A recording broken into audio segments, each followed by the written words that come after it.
So our next speaker is Maryanne Steidinger, and she's the Director of Product Marketing, Operations, Execution, Asset Management, and Information Manager from Invensys Schneider Electric.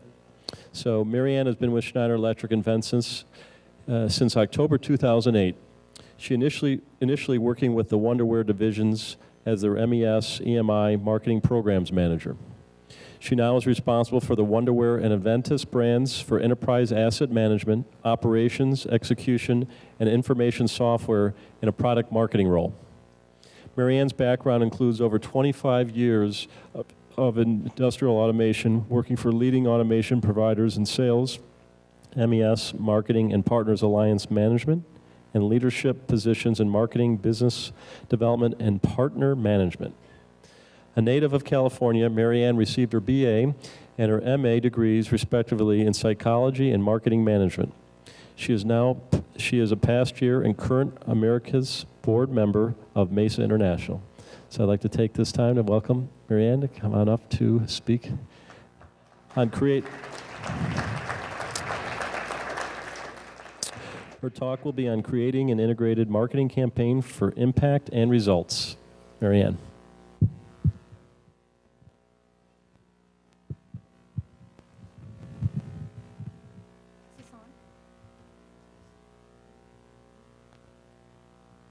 Hello, everybody. Is this on? Can you hear me?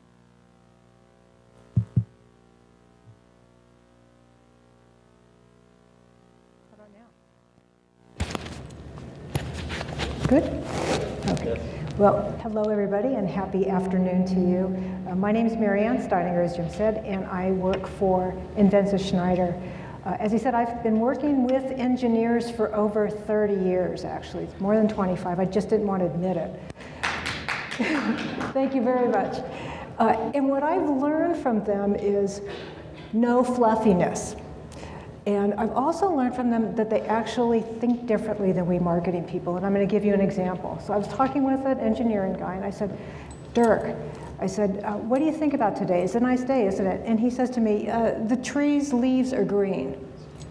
It's like, what? So the idea is that they think differently than we do. And it's good because they help to counterbalance us. But it's always, as Rob said, it's iterative. Marketing at its nature is iterative. And if you learn nothing else from me today, I hope you take that away. Because what you think is right may be right, and maybe you'll go through your entire integrated marketing plan, and the beginning value props and the beginning positioning statements that you have hold true until the end. Other times, and especially even with the cloud and smart glance, what we learned is that when we first got started, people didn't understand the cloud, so when you talked about the benefits of cloud software for manufacturing, it was who cares and why should I care and how is it going to help me in my day-to-day job? So you learn to kind of change the value props, learn to change the message as you go along. So today what I'm going to talk about is how to create an integrated marketing campaign. And I want to tell you that what Rob presented to you was one of the integrated marketing campaigns that we worked on. And so at best, what it does is it takes all of the elements, the 4 Ps, if you will, and it brings it all together, and it provides a story for your customers. And it's a story that hopefully will resound with them, because if it doesn't, then you iterate it and make sure it does. So I decided to get a voice of customer when I first started this presentation. And this comes from one of the guys that's actually product marketing now, but he's a chemical engineer and he's worked in that industry for about 10 years prior to, I'll call it, going to the dark side. And so I asked him, I said, Joe, I'm going to be speaking to a bunch of, of marketing people who have engineers as their target market. So what do we do? Like, what would you tell us? And so what he said is, well, they're a particular bunch, and I think probably all of you can agree with that. And he said, while visual appearance is important, content and accuracy is more important. So as a marketer, you must ensure that the content is correct before anything else. And so I think you've heard that already through certainly Britt and Leonard's presentations. It's really, and I'll call it honesty, but I'll call it straightforwardness. So it's all about making sure that you can have some fluff. The fluff is what kind of hooks them, but you have to have the underlying value props, ROI, truthfulness, and what it is that you're selling, what is your positioning, to make sure that the engineers believe you and want to go along with you through that journey of the buying cycle.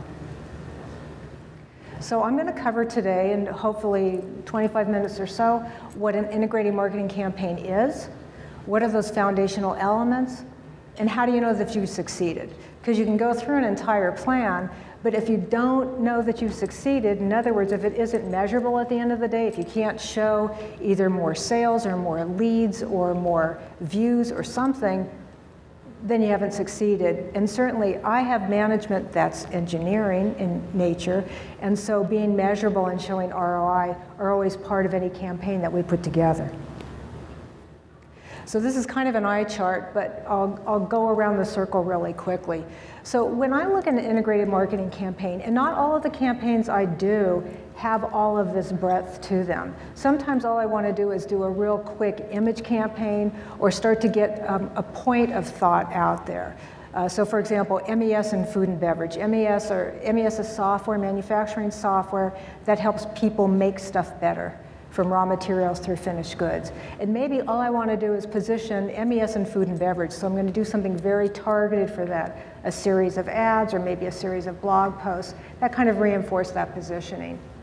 But when you're looking at an integrated marketing campaign, you're basically looking at every single avenue that you have that can touch your readership or can touch your potential audience. So that could be, going where they go. Do they read magazines? Do they go on the web? Do they look perhaps at TV shows that are reasonable for your products? Are they reading blogs? Are they talking with others, and so maybe you want to have some chat? Do you do, again, print ads? So it's everything that's responsible or everything that can help you get that message across. And you need to get it across consistently. So consistency for an integrated marketing campaign is probably one of the more important things that you can do. Because if you have different messages for different venues, so if my website says something different than my blog, that says something different than my print ad, that's not integrated because it confuses the audience. They don't know which one to really focus on. And it also then kind of diffuses your targets. Are you going after an engineer in food and beverage manufacturing or IT or operations that can use your software product? Well, you may want to have different messages for IT, operations, and engineering, but it should all combine to basically provide that same avenue for you and that same focus. And the last thing, and I'll talk about this a lot, is measurably. Because at the end of the day, if you can't measure it, you don't know if you've succeeded. And you don't know if you're reaching your correct target audience. So are you getting engineers from General Mills? Am I getting operations management from Chevron? You don't know that until you can start to measure it. So driving guidance, Rob alluded to this earlier, are the 4 Ps of marketing. And the only reason I'm talking about this, I'm just going to ask you, you're all marketing people, 4 Ps, right? Yeah? Okay. So, but for those who don't, price, product, positioning, and then promotion. Some of these are more important than others depending upon, is your product new? If your product is new, then of course you're looking at more of the promotional efforts, doing that education, providing the right prices for your salespeople. But sometimes you already have existing products and you want to do an integrated marketing campaign. So there what you're looking at is perhaps the price points need to be different. So getting that feedback from the salespeople. If you use a channel, we haven't talked about going to market yet. For Invensys / Schneider Electric, we use a channel for the Wonderwear product line. But what that means is we have distributors that we need to educate, that we need to create materials for. So we're kind of one step removed from the end user. And so the materials that you create when you have a channel are slightly different than just going directly to that end user. We do both. So the ads will go to the direct user. The materials such as collateral and PowerPoints and other types of value props are used to create not only the education to the distributor, but allow them to do iterations. And so I'll use Rob's cloud as an example. When we first went out with the historian online, and we said, okay, this is great, this is a historian in the cloud, and you can use it for big data. And we went out there, and a couple of distributors used that messaging, and they came back to us and said, nobody knows what that means.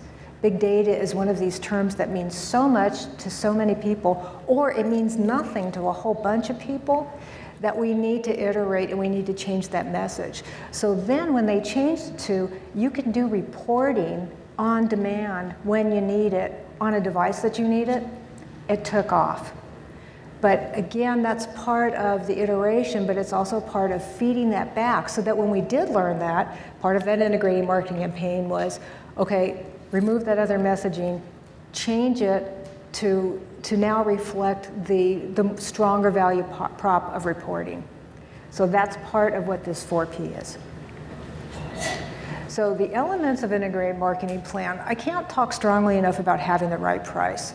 I've been involved in several new product introductions for Wonderwear, and we went out with a certain price. We did our market research, we looked at competition, we looked at what we thought the market could bear. I thought it was perfectly reasonable. We went out there and everybody was discounting at 30 and 40 and 50%. So you say, okay, well, obviously that didn't work.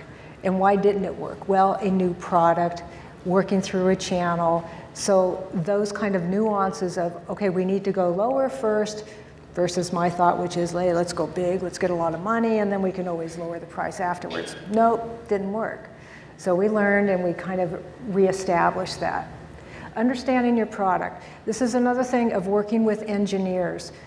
Learn from them. So marketing people who don't have a marketing background like me. My marketing background is in psychology, which is great for understanding at least the engineers, but not really understanding them well enough to know what it is that I need to position and what is value.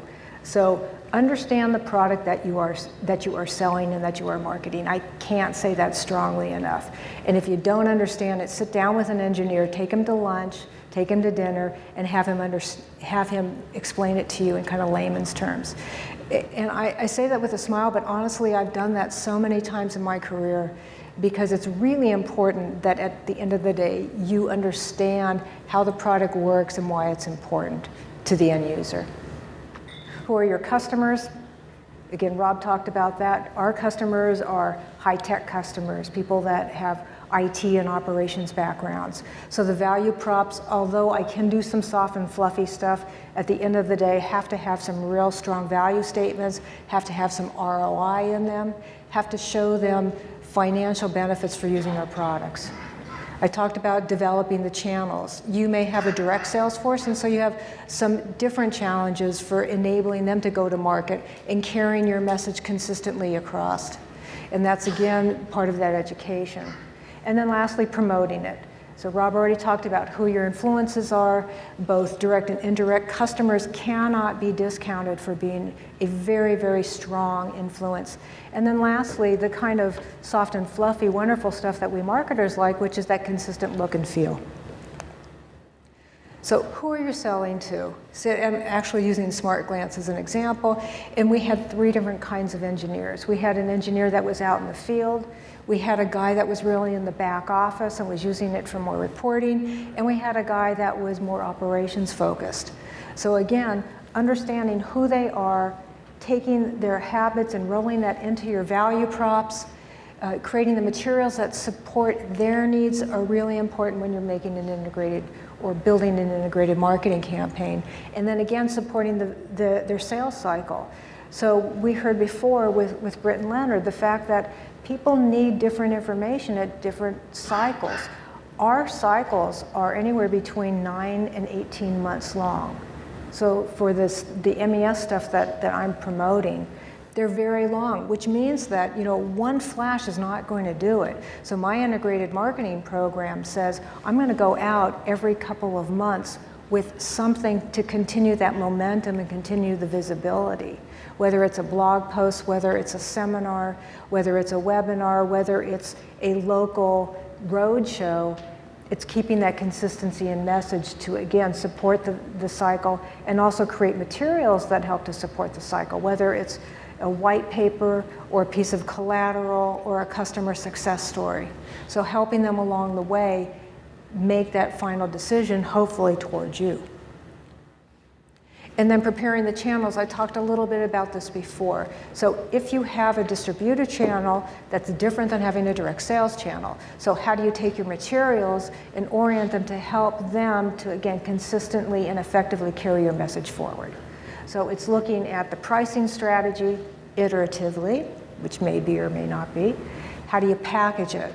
So for us, we sell software, so packaging is not quite as big as a deal, although we do have CD cases and we slip in brochures or flyers for new products. So we try and cross-sell and promote whenever we can. The how to sell is really important. Education is imperative. Whether it's a new product or whether it's a reformulated product that you're trying to sell, it's always about how do you educate your audience and also educate the channel and have them help you to do that education. And lastly, promotions. I can't say strongly enough about over-communicating. And this is one of the things I found, especially when you have a channel that is between you and the customer. You know that old game of operator and telephone where you tell somebody and somebody tells somebody else and somebody tells somebody else? Well, at the end of that chain of 3 or 4, 9 times out of 10 the message has changed. So doing your integrated marketing campaign, you have to make sure and create materials that help you to support that second and third party. So we have partners, for example, system integrator partners that work with the customers and also work with the distributors. So we create sales materials and promotional and marketing materials to help them to pick out the best and most salient value props in order to sell to the customer. Again, so it's looking at that entire universe that you have in order to get your products to market and how to most effectively get that message out. We talked a little bit about who can influence your sale. In an integrated marketing program, in my experience, this is forgotten 9 times out of 10. Maybe you guys are a lot better than I am. Hopefully you are. But I want to talk about these just a little bit because what we found is that third parties or partners can be really, really effective in helping you carry your message forward. And you know, we're all looking at trying to save budget, so this is a very cost-effective way of doing it. So industry analysts, whether it's ARC or whether it's Gartner or IDC or Forrester, Frost & Sullivan, there's a number of them that are covering your industry. Find out who is doing that, make friends with them, invite them to your events, educate them on your value props and on your go-to-market strategies and on what you're trying to accomplish with your integrated marketing campaign, and they will help you to carry your message forward. They'll do third-party writings for you. You can take them, you can quote them, you can buy them and repurpose them. Industry organizations. How many people know who Mesa International is? Great, so a couple, mostly the magazine, but that's okay. Mesa, for my industry, I do industrial software, and they've been really helpful in educating and getting both end users and influencers and vendors together. So find those industry organizations where you can influence, participate, become a voice, and become a leader in those industry organizations. And honestly, it will help you. I laugh because I've been in this industry long enough and I've had several employers. So although I've been with Invensys now for 5 years, which has been wonderful, but Mesa International for me has been the source of my last 4 jobs. So the great part is that if you find an organization that really reflects your interests, not only will it provide you with really wonderful networking opportunities, but again, you get to carry your message forward. It may be a little bit softer going through these organizations, but nevertheless, it'll get carried forward. Rob already talked about Microsoft, so I won't talk about that. Certainly magazines are another really important part, so the media, both from participating in interviews as well as using them to place all your promotional activities. And lastly, we talked about this before, but I'm going to reiterate customers. Customers can become one of your best salespeople. Rob mentioned General Mills. We used the gentleman from General Mills at 2 events, at a road show and at our user group. So if you have someone that, number one, gets what it is that you're doing and is good at communicating, use them. Get your customers, develop them, and so that you can use them as active participants and active spokespeople for you.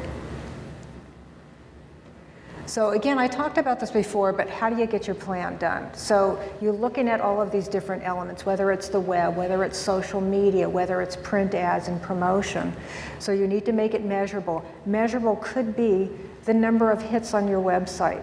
It could be the number of leads that you collect from a webinar. It could be the increase in just your website traffic over a couple of months of running your campaign. So it doesn't have to be just one level of measurement. Be creative, number one, but number two, when I talked about an integrated marketing campaign and knowing all of the different types of influences that you have in order to get your message across, those are the things that you should be measuring. So if you've created a white paper that helps to promote your position, how many times has that white paper been downloaded? Or how many times has a piece of collateral been downloaded? Or how many times has a partner come to you with a lead that's a result of or reinforcing this integrated marketing program that you're trying to do? So look at all of those different measurable things. Get it bought off. And what I mean by that is not only getting the checkbox, but actually getting people behind it. And people, those could be your partners, management, salespeople, distributor channel.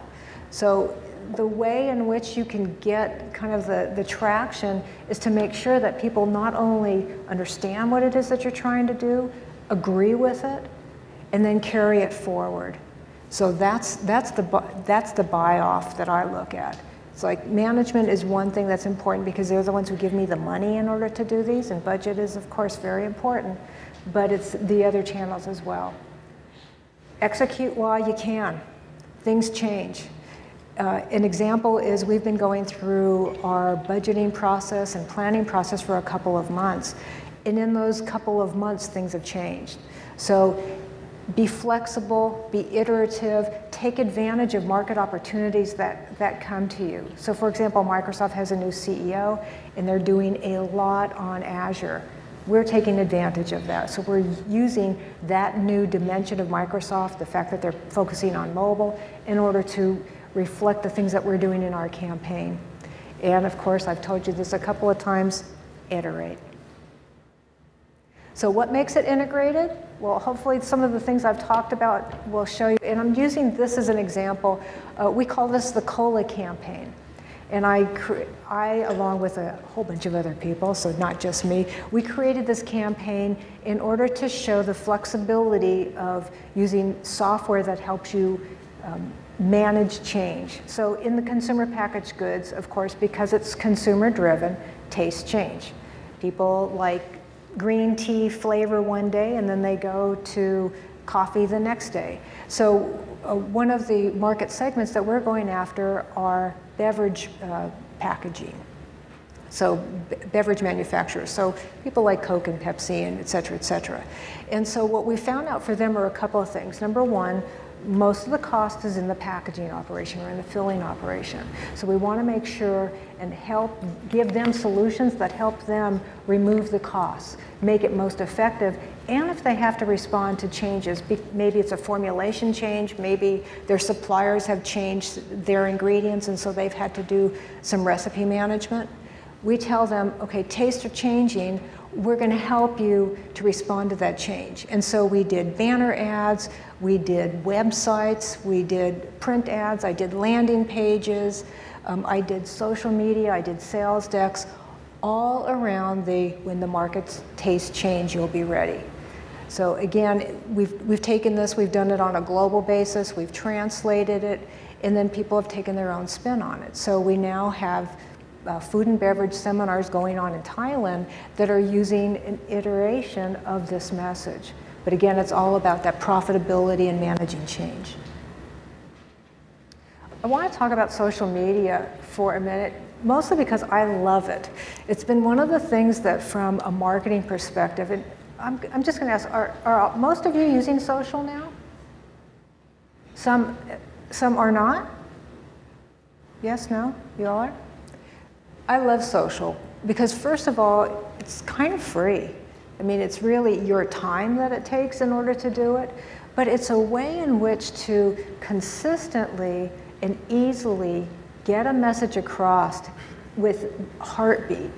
So personally, I use Twitter, I use LinkedIn, and I have a blog, and then I also use Google+. For the industrial automation market, we have not found that Facebook, especially when marketing to engineers, has been that effective. I find that for all of the stuff that I do, and I'm pretty active, LinkedIn seems to have the most relevance for the engineering community. And I believe that's because there are groups that are available where they can talk about, what kind of PLC programming software are you doing, or what's the best type of recipe management software that you've used. So for me, LinkedIn has been really great. Twitter's been really great. We're starting to use YouTube, so all of the videos that we're creating, we're putting them on YouTube and then sharing them through our blog, through Twitter, through LinkedIn. So if I looked at social media, I could have an integrated marketing campaign just using social media because each one plays off of the other. And because with Twitter, you have to be very economical in what you place, 140 characters. But I can use LinkedIn or I can use Google+, or if I find a particularly good article or I want to talk more about the saving money for beverage filling, then I'll use my blog and I'll do a series of blog posts and I'll ask my engineering folks and I'll ask my product marketing folks and the product management folks to contribute to those blogs. So I can't say enough about how important social media has been to my integrated marketing campaign. And what you get out of it is you get a community, which is most important, right? Because what you're trying to do with integrated marketing campaign is tell a story.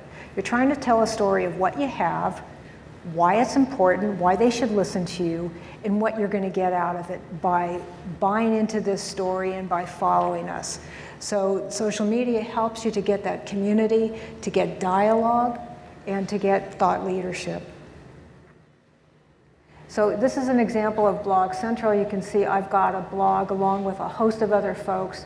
Invensys has done this in order to position, again, all of the different kinds of factions and different interests.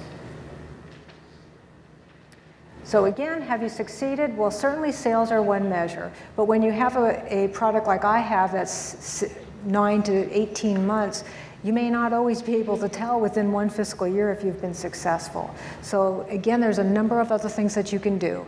You can look at thought leadership. You can look at the number of RFPs or RFIs that have come into your company that have reinforced, for example, the MES in food and beverage. You can look at the number of invites you have to speak.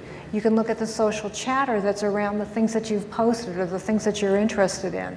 And you can see, are you becoming a norm? In other words, are people starting to refer to your products as, oh yeah, well, is it like Wonderware MES? So I'll use an example where we're now, for MES, considered one of the leaders, and that's, I think, as a result of, number one, sales success, but number two, the fact that we've consistently, over the past 5 years, put out that thought leadership, done that integrated marketing. And then internally, how are you successful? Well, is the sales force educated? Are they selling the products? Is your ecosystem engaged? Do they care about what you care about? Is the pipeline and the mind share building? So does it become natural? So the whole idea with integrated marketing campaign is touching all of these elements. It becomes a natural process for them to include your stuff in whatever it is that they're doing. So that is my presentation. There's my email if you'd care to contact me. And thank you very much.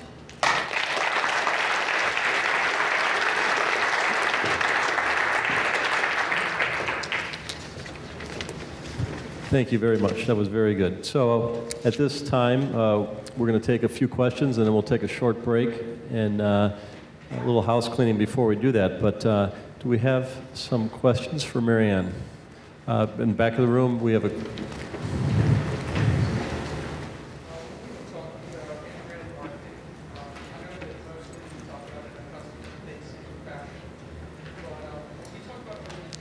Can you turn his mic on?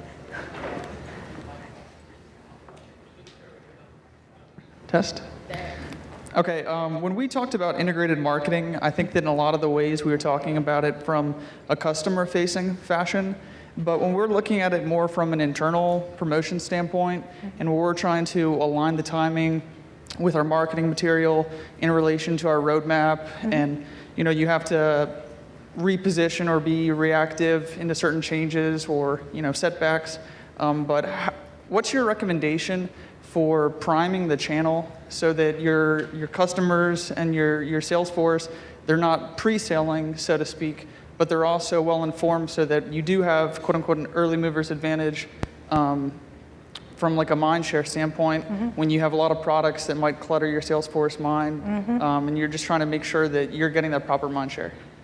And I'm smiling when you say a lot of products that clutter their mind, because absolutely, we're all fighting for mind share within our channel, right? For example, Wonderwear, number one in human-machine interface. My MES product is like a stepsister. So how do I get them to pay attention to it? So there's two iterations. One is, if you're doing a new product introduction, or say you're doing a product launch, and you know that you're going to do an integrated marketing campaign with this launch, you can build in all of those elements right up front. So you can build in, here's when we're releasing the product to market. Here's all of the collateral that needs to be done, the ads that need to be done. So you're basically doing like 90% of what needs to be delivered prior to actually the launch going out. You're doing all of the education before it gets out. So you've basically primed the channel, primed your salespeople to then go out there, and you're selecting people. So if you're having problems with mindshare, my suggestion is get a tiger team together of folks globally that you know can execute and carry it forward. And that's actually what we've done now. So we've got this super group of salespeople that we educate. They go after these deals on a global basis. The other way is that if you've got these products that have been out there for a while and now you want to do an integrated marketing campaign, you take a look at what's existing. So take a tally of what all the assets are, and then you create your pipeline and you create your timeline from there. But always have that timeline so you know, okay, I'm going to take 2 months in order to do it. I'm going to educate the channel. I'm going to start the ads, and then I'm going to go out. So you're doing it again in stages. Did that answer your question? Thank you. Got a question over here. While we're asking questions, would you guys fill out, in order to qualify for free box seats, jerseys, gifts, fill out the blue form? And there's some questions that will help us with the next seminar we're going to put on, online probably in the next 180 days. So if you could fill those out. We're going to take a question right here. First, thank you very much. I really enjoyed your presentation. Thank you. So we're the Avis in our business. And we're on a 3-year program now of content development and primarily using the freebies. So in year 1, we started building purely educational content that we posted up on YouTube. In year 2, we worked on subscribership, and we built our viewers up to 80,000 a month. From nothing. Yeah, that's amazing. And this year we're working on conversion. That is, we're trying to get some people from YouTube, the social things, to our website. 2 questions. 1, are we moving too slowly? Okay. And thank you. And number 2, do you have any tips on how to convert that viewership from, say, YouTube into coming to your main website?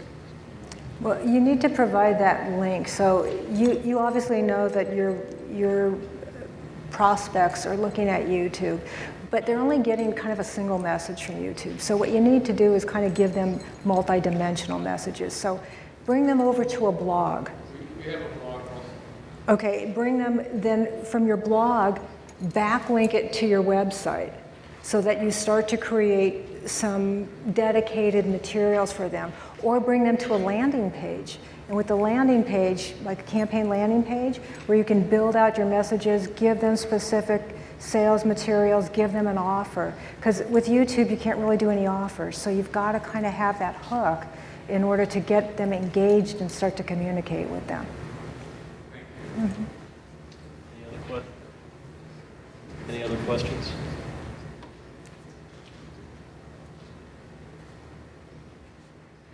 You were talking about social media. I saw you had everything pretty much American-centric. Have you gone global? Have you explored the different vehicles for social media, such as Baidu, Youku, all that, in Asia?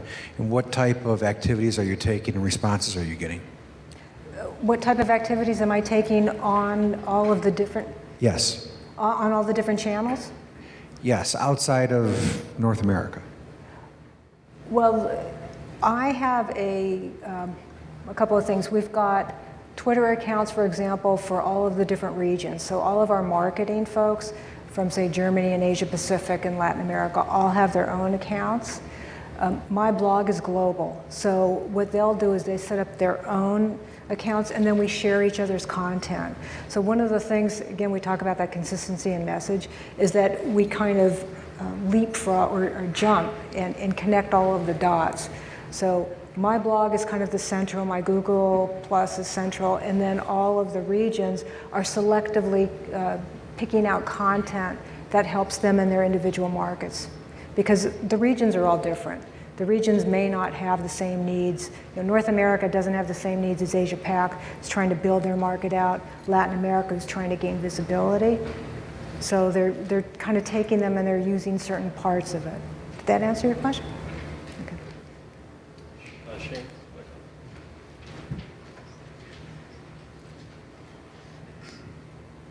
I agree. Very good presentation. I learned a lot from your perspective. It was really good. A big part of what we're talking about here is just the hard work to get these things done, especially when you're talking about generating content, communicating. And if you could give just a little bit of insight of your team in place on the communication side and how much of this is internally generated versus working through an agency, a communications agency, for example, or some other type of outside help. Okay.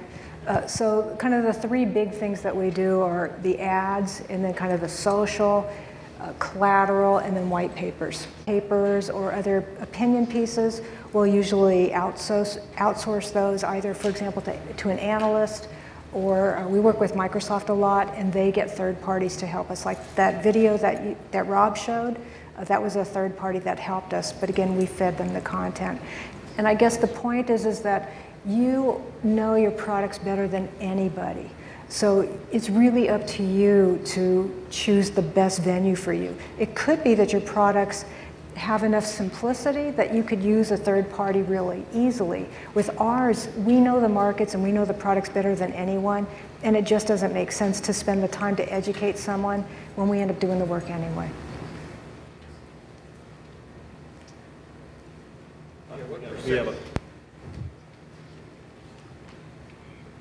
What percentage of your ad budget is print advertising? And then you talked about the importance of measuring it. My struggle with my print is I can't measure it. How do you measure print advertising?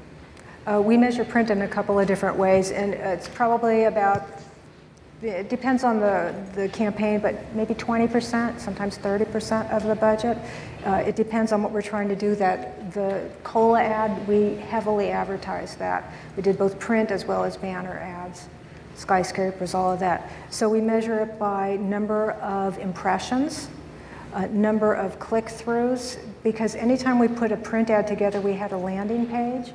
So they would either use that URL, we had a special URL that went to a landing page, or they would do a click-through, and then we could count the number of people that downloaded an asset that we had that we fronted with a lead form, and then we could count that as well. So 3 or 4 different measurements for advertising. Any other questions? All right, well, thank you very much, Maryanne. Thank you. Maryanne?